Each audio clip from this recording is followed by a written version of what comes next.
Hello दोस्तों, ये है अशोक लेलैंड BS3 मॉडल है।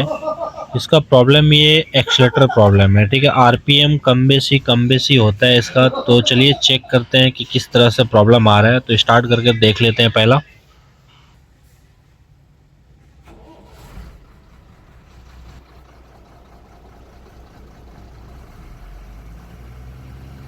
तो दोस्तों, देखा आपने, एक्सीलेटर फुल देने के बाद भी आरपीएम जैसा होना चाहिए हमारा वैसा नहीं हो पा रहा। फुल आरपीएम नहीं हो पा रहा, यानी कि इंजन पूरा फुल रेस नहीं हो रही है।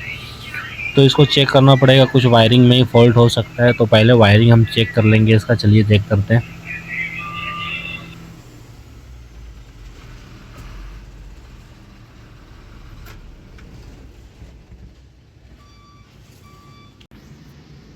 तो दोस्तों, नॉर्मली मैंने आगे फ्यूज़ वगैरह चेक किया, लेकिन सब कुछ सही है।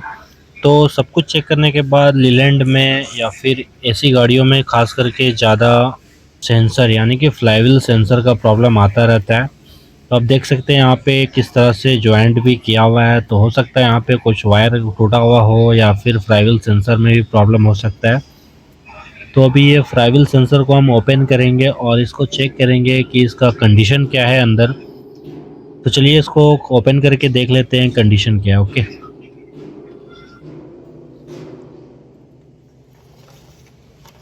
दोस्तों, हमारे पास दूसरा भी एक फ्लाईव्हील सेंसर है, देख सकते हैं। एक फ्लाईव्हील सेंसर मैं लेकर आया हूँ चेक करने के लिए कि दूसरा फ्लाईव्हील सेंसर लगाने के बाद हमारा आरपीएम एक्सीलेटर सही हो रहा है या नहीं हो रहा है। तो हम एक काम करेंगे कि पहले दूसरा एक सेंसर हम यहाँ पे फिट करेंगे। वो सेंसर को ओपन कर लेता हूँ पहला मैं, और उसका कंडीशन दिखा देता हूँ आपको क्या हो रहा है अंदर। तो उसको पहले चेक कर लेते हैं कि क्या हुआ है। तो देख सकते हैं मैंने ये नट बोल्ट है यहाँ पे 10 नंबर का, जिसको मैंने ओपन कर लिया है। और ये तो देख सकते हैं इसका कंडीशन, अंदर इतना डस्ट पड़ा है। तो ये कभी कभी ऐसा होता है कि इसको साफ़ करने के बाद अगर फिट करेंगे तो भी प्रॉब्लम सॉल्व हो जाता है। तो यहाँ पे मैं तो रिप्लेस करने वाला हूँ कि इसका कंडीशन काफ़ी ज़्यादा ख़राब लग रहा है। तो मैं यहाँ पे रिप्लेस करूँगा एक। और यहाँ पे हमारे पास अवेलेबल भी है, इसलिए मैं दूसरा ही डाल करके चेक करूँगा कि प्रॉब्लम हमारा क्या हो क्या रहा आखिर। तो देख सकते हैं इतना इसमें कचरा मतलब डस्ट भरा है। वो जो क्लच प्लेट वगैरह ख़राब हो जाता है या फिर फ्लाईव्हील से कच डस्ट आता है, वो सब यहाँ पे जम जाता है कार्बन। क्योंकि इसमें मैग्नेट होता है, इसलिए मैग्नेट इसका यहाँ पे पकड़ के रख लेते हैं। तो उसकी वजह से ये प्रॉब्लम होता है। कभी कभी हमारा सेंस सही से नहीं कर पाता है, एसीओ को नहीं दे पाता है सप्लाई। इसके वजह से भी प्रॉब्लम होता है। तो इसको साफ़ करने से भी कभी कभी प्रॉब्लम सॉल्व हो जाता है। तो यहाँ पे तो मैं साफ़ तो नहीं करूँगा, क्योंकि हमारे पास दूसरा सेम पार्ट नंबर का, देख सकते हैं यही सेम पार्ट नंबर का हमारे पास दूसरा भी एक है। तो हम उसको रिप्लेस करने वाले हैं यहाँ पे।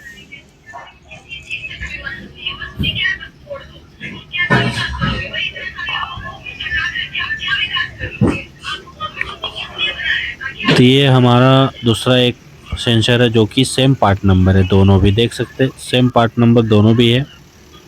तो यहाँ पे ये सेंसर को मैं फिटिंग करने वाला हूँ। ओके, ये भी एक पुराना ही सेंसर है, लेकिन ये अच्छी गाड़ी मतलब स्टार्टिंग गाड़ी कंडीशन में गाड़ी थी, उसका मैंने ओपन किया है और यहाँ पे फिट करके देख रहा हूँ कि दोस्तों देख सकते हैं मैंने ये फिटिंग कर लिया है। दूसरा जो आपको दिखाया था वो सेंसर मैंने यहाँ पे फिट कर लिया है, और ये दूसरा वो सेंसर है जो मैंने यहाँ से ओपन किया है। तो अभी मैं स्टार्ट करके चेक करूँगा कि हमारा अब आरपीएम किस तरह से बढ़ रहा है। हो सकता है इसी का प्रॉब्लम हो, चेक कर लेते हैं चलिए।